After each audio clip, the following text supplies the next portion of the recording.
Hello दोस्तों, मैं प्रवीण गोयल फिर से आपका स्वागत करता हूं गणेशा स्टडी कॉन्सेप्ट में, जिसमें हम लोग जनरल साइंस की जो कॉम्पिटिटिव एग्जाम्स में जनरल साइंस के रिलेटेड बात कर रहे थे।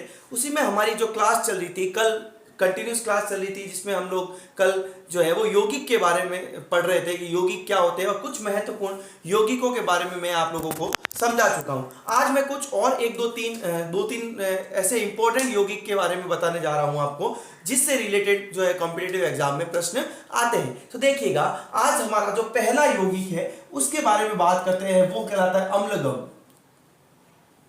अमलगम कहते हैं जिसको, अमलगम। अमलगम होता क्या है? देखिएगा, धातुओं का पारे के साथ जो सॉल्यूशन विलयन तैयार किया जाता है,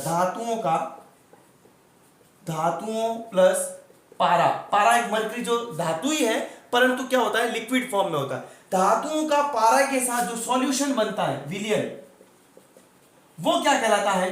अमलगम कहलाता है। क्या कहलाता है? बहुत बार प्रश्न बनता है अमलगम जो है वो अमलगम किसके साथ। तो देखिएगा, अमलगम जो धातुएं बनाती हैं वो बनाती है, देखिए एक बनाती है तांबा, जैसे कुछ उदाहरण बताते हैं। तांबा, जस्ता, जस्ता को क्या कहते हैं? जिंक।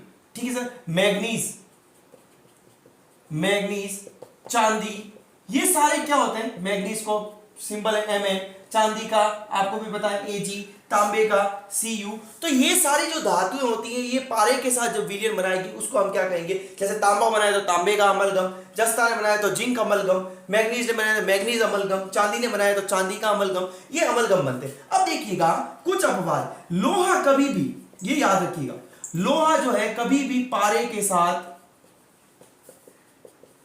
अमलगम का निर्माण नहीं करता। यही कारण है कि सर पारे को जो है ना लोहे के पात्र में जो है वो स्टोरेज करके रखा जाता है। ये प्रश्न बनता है कॉम्पिटिटिव एग्जाम, क्या सर क्या लोहे को क्या पारे को लोहे के पात्रों में इकट्ठा करके रखा जा सकता है? बिल्कुल रखा जा सकता है। क्यों? क्योंकि ये अमलगम का निर्माण नहीं करता। इसका कारण पूछ लिया जाता है। ठीक है सर। तो याद रखिएगा, ये कैसे है? एकदम उत्कृष्ट धातु है ना। जैसे अपन बात करेंगे यहाँ पर, लोहा हो गया, प्लेटिनम हो गया, कोबाल्ट हो गया, निकल हो गया। लोहा, प्लेटिनम, कोबाल्ट,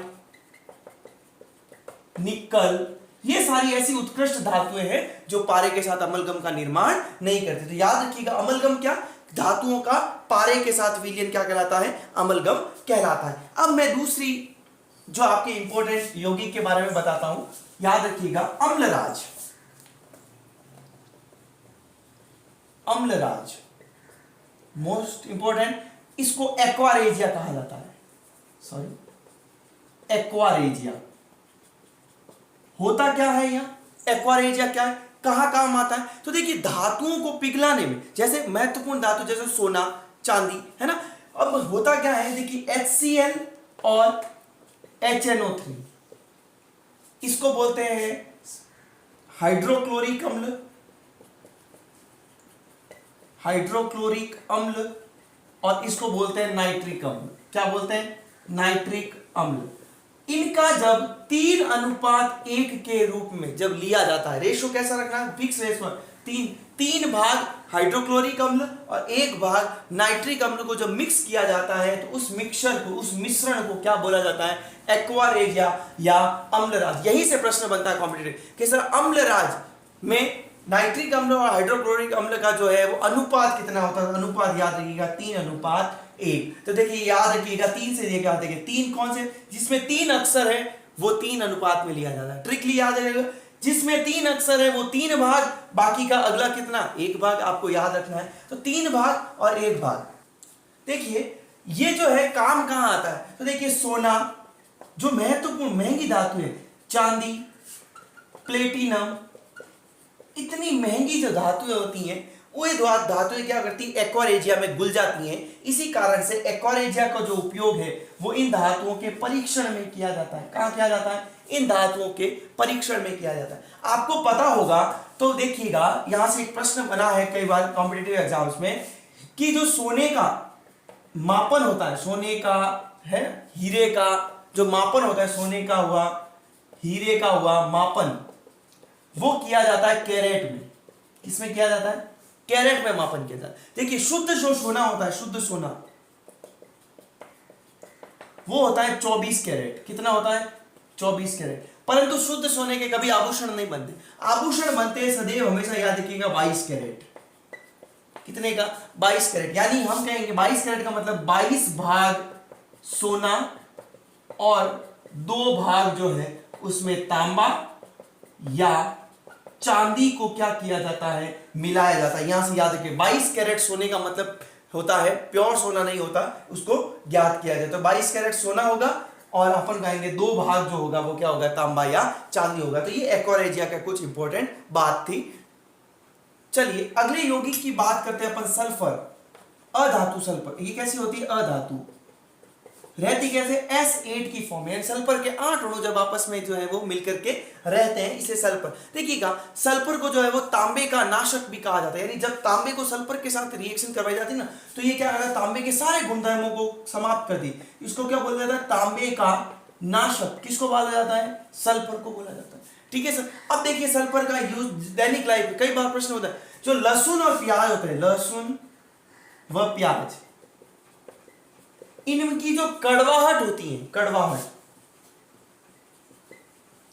इसके लिए कौन उत्तरदायी होता है?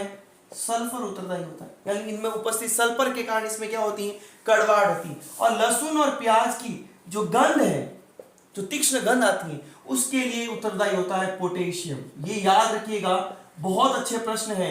सल्फर किसके लिए उत्तरदायी होता है? लहसुन और प्याज में कड़वाहट के लिए। और उसकी गंध के लिए, जो तीक्ष्ण गंध आती है आपको बताओ, उसके लिए कौन उत्तरदायी होता है? पोटेशियम। तो ये कुछ महत्वपूर्ण आप लोगों के क्या थे? यौगिक थे। अब हम बात करेंगे मिश्रण से रिलेटेड।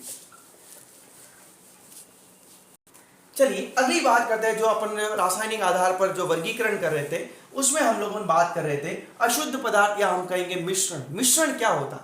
ठीक है सर। मिश्रण जहां 2 या 2 से अधिक, 2 या 2 से अधिक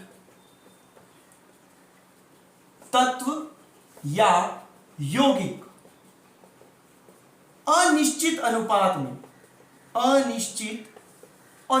में जब जुड़े तो मिश्रण का निर्माण होता है। मिश्रण का निर्माण होता है। यानी यहां पर 2 या 2 से अधिक चीजों की मिलने का कोई रेशो फिक्स नहीं होता, जबकि यौगिक में 2 या 2 से अधिक परमाणु के जुड़ने का एक निश्चित अनुपात होता है। यहां अनुपात से कोई लेना देना, आप मर्जी हो जितना क्या कर सकते हो। जैसे आपकी दाल में कंकर, कोई निश्चित अनुपात नहीं है। गेहूं में कंकर होना कोई निश्चित अनुपात है। आप पानी में मिट्टी डाल रहे हो, कोई निश्चित अनुपात नहीं है बिल्कुल। तो उसको हम क्या कहेंगे? मिश्रण। ये मिश्रण होते हैं 2 प्रकार के। मिश्रण कितने प्रकार के? 2 प्रकार। एक होता है समांगी और एक होता है विषमांगी। देखिएगा समांगी और विषमांगी में क्या अंतर है? समांगी मिश्रण का अर्थ होता है जहां पर जो दोनों कंपोनेंट आप मिला रहे हो, यानी जो दोनों अवयव आप 2 या 2 से अधिक अवयव आप जब मिला रहे हो, दोनों अवयव एक दूसरे में क्या हो जाने चाहिए? मिक्स होना चाहिए। यानी आप इसमें पता नहीं लगा पाते हो कि सर कौन सा तत्व। जैसे आप पानी में शक्कर मिला रहे हो, ठीक है सर। आप जैसे चाय बना रहे हो, तो चाय में आप क्या कर रहे हो? देखो दूध में आप चाय पत्ती भी डाल रहे हो, शक्कर भी डाल रहे हो, इलायची भी डाल रहे हो, अदरक भी डाल रहे हो। सब चीज मिलने के बाद आपके पास निष्कर्ष के रूप में चाय मिली। लेकिन आप जब मिलाने वाले जो अवयव है उनको अगर विभेद नहीं कर पाए, उनमें हम फर्क नहीं कर पाए, तो ऐसा जो मिश्रण क्या कहलाएगा? समांगी मिश्रण कहलाएगा। जैसे पानी में आप जो है वो कुछ भी, जैसे अपन कहेंगे उजाला जो डालते हो, नील डालते हो, नील है ना, आपको मिश्रण दिखा, लेकिन आप दोनों कंपोनेंट में फर्क नहीं, कौन से पानी के कण है, कौन से नील के कण है, आप अलग नहीं कर पाए। ऐसा क्या कहलाएगा? समांगी मिश्रण। ठीक है। और विषमांगी मिश्रण, जिसमें दोनों अवयव को अलग अलग पहचाना जा सके। यानी आप क्या कर रहे हो? देखो एग्जांपल देख लेते हैं। पानी में मिट्टी डाल दो या पानी में पत्थर डाल दो, है तो मिश्रण, कोई निश्चित अनुपात है, लेकिन आपको पता होगा ये पत्थर है और ये पानी, बिल्कुल डिफरेंट हो जाता। तो ये समांगी और विषमांगी मिश्रण का जो है आपका तो यहां पर हम कहेंगे कि जो हमारे पदार्थ का वर्गीकरण था वो वर्गीकरण समाप्त होता है। अगली क्लास में मैं आप लोगों को परमाणु से रिलेटेड जो महत्वपूर्ण खोजें हुई हैं और किस तरीके के प्रायोगिक सत्यापन हुए हैं, उन सब से रिलेटेड बात करूंगा। और अगली क्लास आपके लिए बहुत इंटरेस्टिंग होने वाली है, इसीलिए आप लगातार हमारे चैनल से जुड़े रहिए। लगातार आप जो है लाइक सब्सक्राइब और शेयर करें जी, और बेल आइकन को जरूर दबाएं, जिससे आपको नए नए वीडियो आ रहे हैं उनकी जो है वो सूचना मिल सके। इसी के साथ धन्यवाद।